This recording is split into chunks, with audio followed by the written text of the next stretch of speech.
Wonderful day to you! I am Merlika naman, and it gives me great pleasure to be in front of you today as we set off on a fascinating journey of the contemporary period in the Philippines. Filipino literature in different languages kept growing, especially when new novels came out during the martial law and when serious literature came back in the 1960s and 1970s. In contemporary period, there are 5 periods. The first one is a period of activism in 1970 to 1972. The second period of the contemporary period is the period of the new society from 1972 to 1980. Next is the period of the Third Republic on 1981 to 1985. Another one is periods from 1986 to 1999. And lastly, the 21st century to present. Now, let's proceed to the first period under the contemporary period, which is the period of activism from 1970 to 1972. Youth activism was motivated by domestic and international problems. The activism of Filipino youth during this time can be understood through several key points. The young individuals were motivated by a range of societal challenges. This included social injustice, economic inequality, political repression, and government corruption. Some continued to believe in the stability and potential of the democratic government, attributing faults to the individuals in power rather than the system itself. Others felt that a radical change was necessary, advocating for socialism or communism as alternatives to the existing democratic framework. Some armed groups were formed to bring down the democratic form of government. This reflects the high level of discontent and the urgency felt by some activists for substantial change. Many teenage activists and rebel authors were imprisoned in military camps. Many of the imprisoned writers were real patriots and historical heroes. Under the period of activism is the seed of activism from 1970 to 1972. The seeds of activism resulted in the declaration of martial law in 1992. Martial law was declared as a result of the seeds of activism planted by Lapu-Lapu, Lacandula, and Rizal. Rizal's assertion that young people are the hope of the nation is still applicable today. Another period is the period of bloody placards in 1970 to 1972. Pineda also said that this was the time when the youth once more proved that it is not the constant evasion that shapes our race and nationalism. There's a limit in one's patience.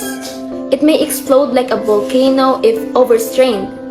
Life, what avails like one is a coward who does not take a stand for himself and for the succeeding generations.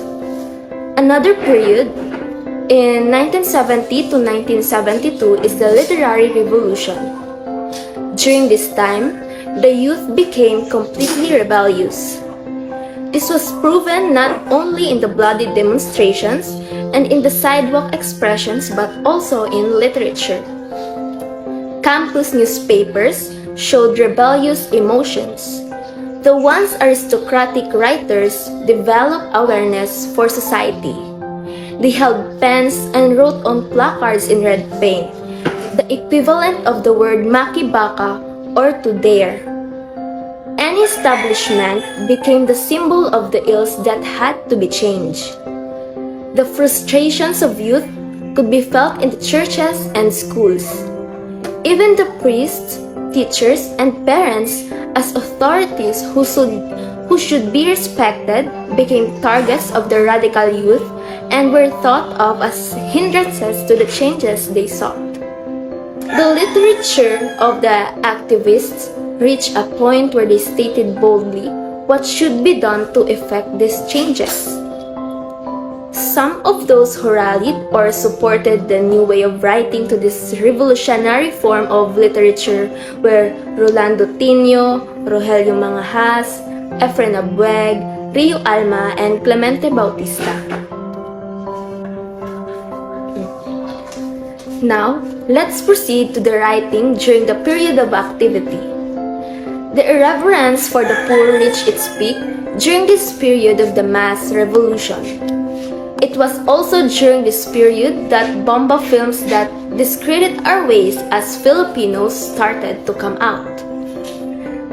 This time, let us proceed to the period of the new society from 1972 to 1980.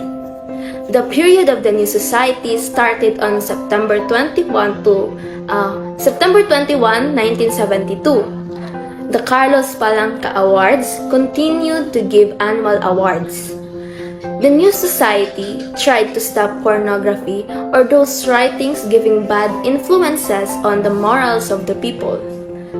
All school newspapers were temporarily stopped, and so with school organizations. The military government established a new office called the Ministry of Public Affairs that supervised the newspapers, books, and other publications.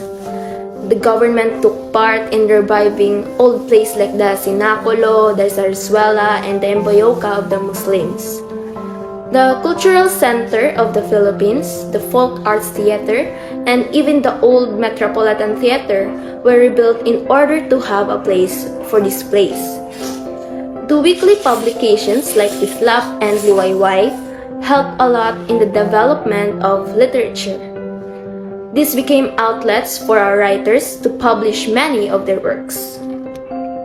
Let's move on to the Filipino poetry during the period of the new society from 1972 to 1980. Most poems' themes deal with patience, respect for native culture and customs, and the beauty of nature and surroundings. Those who wrote poetry during this period were Ponciano Pineda, Aniceto Silvestre, Jose Garcia Revelo, Bienvenido Ramos, Vicente Di Masalang, Sir Lopez Francisco, and Pelagio Sulit Cruz.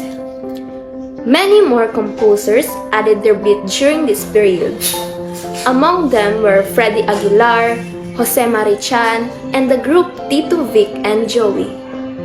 Anak of Freddy Aguilar became an instant success because of the spirit and emotions revealed in the song. There were even translators in Japanese and in other languages. Next is the play under the new society. The government led in reviving old plays and drama, like the Tagalog Zarzuela, Sinaculo, and the Emboyoca of the Muslims, which were presented in the rebuilt Metropolitan Theater, the Folk Art Theater, and the Cultural Center of the Philippines. The Mindanao State University presented a play, Sining Emboyoca, at the Cultural Center of the Philippines. In 1977, The Tales of Manuvo, a new style of rock opera, was also added to these presentations. This was performed by Celeste Legazpi, Lea Navarro, Haji Alejandro, Boy Camara, Antonis Castelio, Ray Dizon, and choreographed by Ali Careyes. Even the president's daughter at the time participated as a performing artist in the principal role of Santa Juana of Coral and in the Diary of Anne Frank. Now, let's proceed to the radio and television. Radio continued to be patronized during this period. The play series like Si Matar, Dahlia, Ito, and Palad Ko, and Mr. Lonely were the forms of recreation of those without television. Even the new songs were first heard over the airwaves. However, many performing artists in radio moved over to television because of higher pay. Among these were Augusto Victa, Jean Palomo, Meli Tagasa, Lina Pusing, and Esther Chavez. Popular television plays were Gulong ng Palad, Flor de Luna, and Annalisa. Superman and Tarzan were also popular with the youth. Next is Filipino films, a yearly pista ng mga pelikulang Pilipino or Yearly Filipino Film Festival was held during this time. During the festival, which lasted usually for a month, only Filipino films were shown in all theaters in Metro Manila. This time, let's proceed to comics, magazines, and other publications. During this period of the new society, newspapers adopted new forms.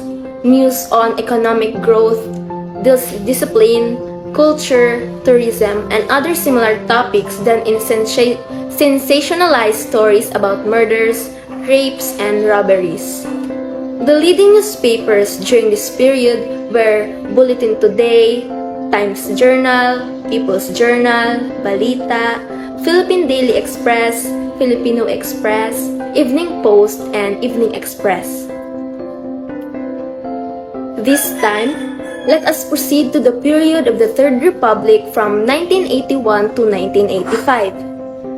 After 10 years of military rule and some changes in the life of the Filipino, which started under the new society, martial rule was last lifted on January 2, 1981. To those in government, the lifting of military rule heralded a change. To their perceptions, the Philippines became a new nation, and this the former President Marcos called the New Republic of the Philippines. A historian called this the Third Republic. The First Republic, he claimed, was during the Philippine Republic of Emilio Aguinaldo when we first got our independence from the Spaniards on June 12, 1898. The second was when the Americans granted us our independence on July 4, 1946. This period, January 2, 1981, was the Third Republic when we were freed by military rule. During this period, it is impossible to deny that the continued oppression and repression led many people to rebel and protest. This was further aggravated when former Senator Benigno S. Aquino Jr., the idol of the Filipino masses, whom they hoped to be the next president, and who was brutally murdered on August 21, 1983. This stage of the nation had its effect on our literature. After Benigno Aquino was assassinated, the people's voice could no longer be contained. The next one is Filipino poetry during this period of the Third Republic. Poems during this period were romantic and revolutionary. Writers wrote openly of their criticism against the government. People were thought to use angry, colorful, violent, profane, and insulting languages. Let's move on to Filipino songs. Filipino songs during the Third Republic dealt with the themes that were really true to life, like those of grief, poverty, aspirations for freedom, love of God, of country, and of fellow men. Many composers grieved over Ninoy Aquino's treacherous assassination, composed songs. Among them were Curita, Eric, and Freddy Aguilar. Curita and Eric composed a song titled Laban ng Bayan Ko, and this was first sung by Curita during the National Unification Conference of the Opposition in March 1985. This was also sung during the presidential campaign movement for Cory Aquino to inspire the movement against Marcos in February 1986. Freddy Aguilar revived the song Bayan Ko, which was written by Jose Corazon de Jesus and C. de Guzman during the American period. Next is the Filipino films during the Third Republic from 1981 to 1985. The yearly festival of Filipino films continued to be held during this period. The people's love for sex films also was unabated. Many producers took advantage of this at the expense of public morality. Let's move on to Filipino poems during the Third Republic.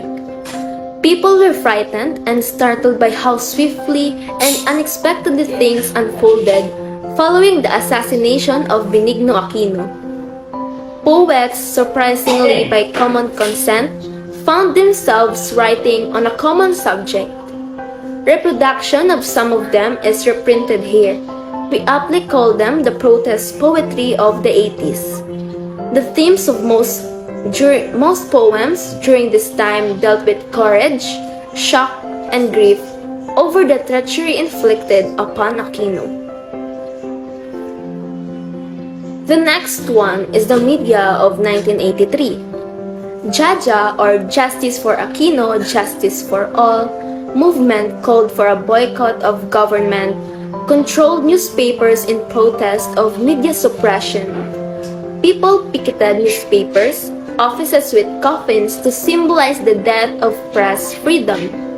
In campuses, newspapers were set afire to protest lack of free expression. Journalists suffered physically and otherwise. Journalists of 3 major dailies demanded a dialogue with their publishers to restore credibility and respectability to newspapers. Now, let's proceed to periods from 1986 to 1999. In the span of 4 days from February 21 to 25, 1986, the so-called people power or lakas ng bayan prevailed. Together, the people barricaded the streets, petitioning the government for changes and reforms. Philippine society was in turmoil for a few weeks. But the rejoicing after President Marcos was toppled from power was sheer euphoria. Let us move on to newspapers and other publications. Newspapers, which were once branded crony newspapers, became instant opposition papers overnight. This was true of Bulletin Today, which became the opposition paper, the Inquirer, Malaya, and the People's Journal, all of which are now owned by the same people, saw their leadership jumped overnight. Filipino songs during this period were frequently broadcast on radio and television, and they frequently accompanied by historical events in the Philippines. An album named Handog ng Pilipino sa Mundo carried a compilation of some of those. The song that continued to be sung throughout the trying period of the revolution was Bayan Ko. Its lyrics were written by Jose Corazon de Jesus way back in 1928. And the last period that we're going to tackle in the contemporary period is the 21st century literature to present. 21st century literature is a new literary work. It was created in the last decade. It has imaginative writing, deals with current issues, and reflects technological culture, frequently deviates from traditional writing, and traces artistic representation of shared and familiar experiences. The first literature during the 21st century is the illustrated novel. It is a story through text and illustrated images, and almost 50% of the narrative is presented without words. The reader must interpret the images to comprehend the story completely. The textual portions are presented in traditional form. Some illustrated novels may contain no text at all and span all genres. Examples include The Invention of Hugo Cabret by Brian Selznick and The Arrival by Sean Tam. Another literary piece is the digifiction. Digifiction is a triple media literature which combines 3 media: the book, movie or video, and internet website to get the full story. And students must engage in navigation, reading, and viewing in all 3 forms. And some examples of digifiction is Patrick Carman's Skeleton Creek and Anthony Zuiker's Level 26. Let's move on to another type of genre during the early contemporary, the nonfiction. Nonfiction is based on facts and the author's opinion about the subject. The purpose of nonfiction writing is to inform and sometimes to persuade. Its examples were biographies, articles from textbook and magazines and newspapers. Another literature in the 21st century is graphic fiction and graphic novel. It is a comic book narrative that is equivalent in form and dimension to the prose novel. The pictures are arranged in sequence, in image panels, and dialogues are written in speech bubbles. The illustrations allow the readers to imagine and experience the characters and events in the story. Then we have the flash fiction. Flash fiction is ultra-brevity imaginative literature, and it could vary from a word to 1,000. It is known as micro-stories, postcard fictions, nano-tales, or shorts. Next is the doodle fiction. Doodle fiction is a literary presentation where the author incorporates doodle writing, drawings, and handwritten graphics in place of the traditional font. Drawing enhances the story, often adding humorous elements. Another literary genre is text talk novels. This talks about blogs, emails, and IM format narrative stories, told almost entirely in dialogue simulating social network exchanges. Then we have the chick lit, or also known as chick literature. It addresses issues of modern womanhood, often humorously and lightheartedly.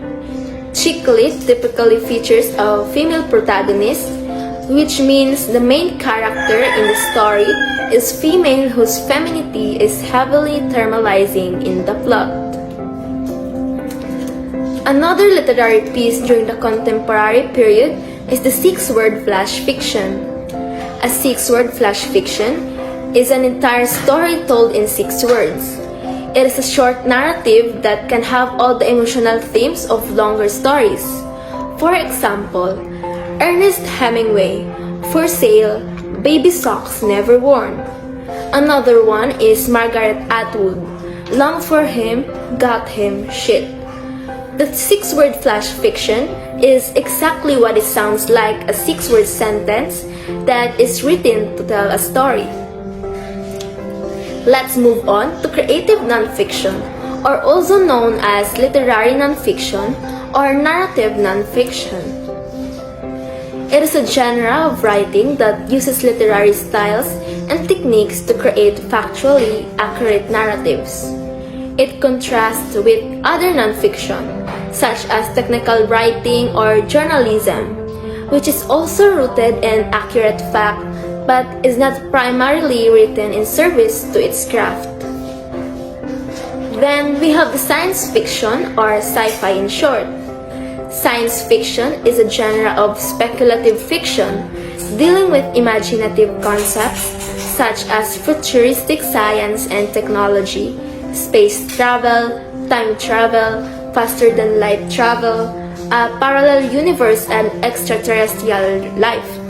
And it often explores the potential consequences of scientific and other innovations and has been called a literature of ideas. Some examples of sci-fi include Suzanne Collins' Mockingjay and Sarah Maas' Kingdom of Ash. Next is blog. It is a weblog, or a website containing short articles called posts that are changed regularly. Some blogs are written by one person containing his or her own opinions, interests, and experiences, while others are written by different people. Another literature from the 21st century is manga. Manga is used in English-speaking world as a generic term for all comic books and graphic novels originally published in Japan. Next, we have the spoken poetry. Spoken poetry is an oral art that focuses on the aesthetics of wordplay and intonation and voice inflection. Then we have flip-top. Image result for flip-top meaning Flip-Top Rap Battle League, or Flip-Top for short, is the first and largest running professional rap battle conference in the Philippines, founded by Alaric Riam Yuzon, known as Enigma in 2010. The league promotes Pinoy hip-hop. Next is the hugot line. Hugot line is derived from the phrase malalim ang pinaghuhugutan, which means someone is emotional. Last is the pickup line. Pickup lines are used to start a conversation with a stranger in romantic or sexual way. It usually consists of questions and answers related to love and other aspects for life. And that's all for today. Thank you for listening, and I hope you learned something about this presentation. Please don't forget to like, share, and subscribe, and hit the notification bell down below. Bye-bye!